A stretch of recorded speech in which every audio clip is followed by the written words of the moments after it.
Good day mga ate, kuya, bansa people, everybody in this world! It's me again, Imari, for another vlog. Kaya tara, samahan nyo ko sa araw na to. Welcome to my real life, Real Ims. Ngayong araw po ang pinaka-paborito namin sa lahat. Lo, ayun pa yung tinapay kahapon ha.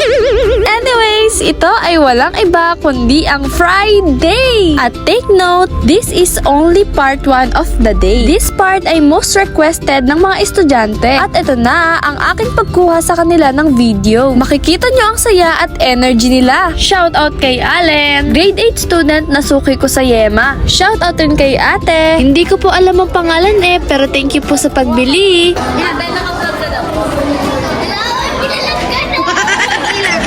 Thank you po.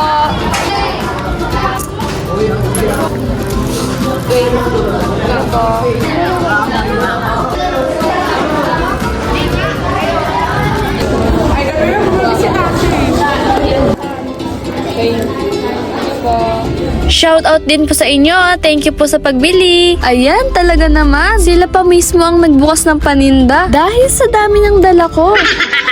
Hindi ko na po kayo maisa-isa. Pero sobrang pasasalamat ko sa inyo sa lahat ng suporta. Sa isip ng iba, madali lang ang ginagawa ko. Pero nasanay lang ako. Dahil simula grade 8 pa lang, ito na ang ginagawa ko. Hindi ako binabaunan ni Papa. Para maging consistent talaga ako sa pagtinda at kumita kahit konti lang sa isang araw. At kung nakikita mo itong video na to bilang estudyante, sana ma-motivate ka rin. Hindi madali ang lahat pero bawat effort, bawat hakbang may halaga. Kaya tuloy lang sa pag-abot ng pangarap. Kaya mo rin yan, just like me. Sa section na ito, isa sa pinaka-paborito kong pagbentahan, ang Katleya.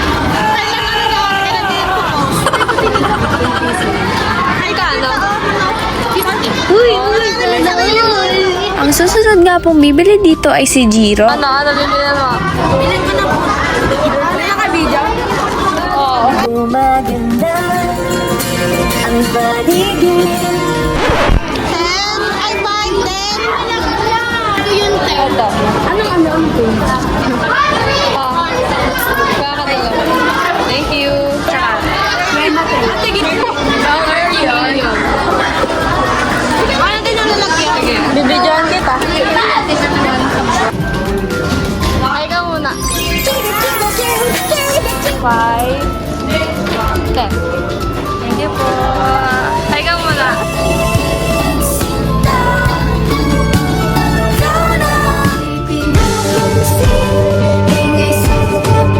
Ang gaganda naman ng mga nabili sa akin. Very good.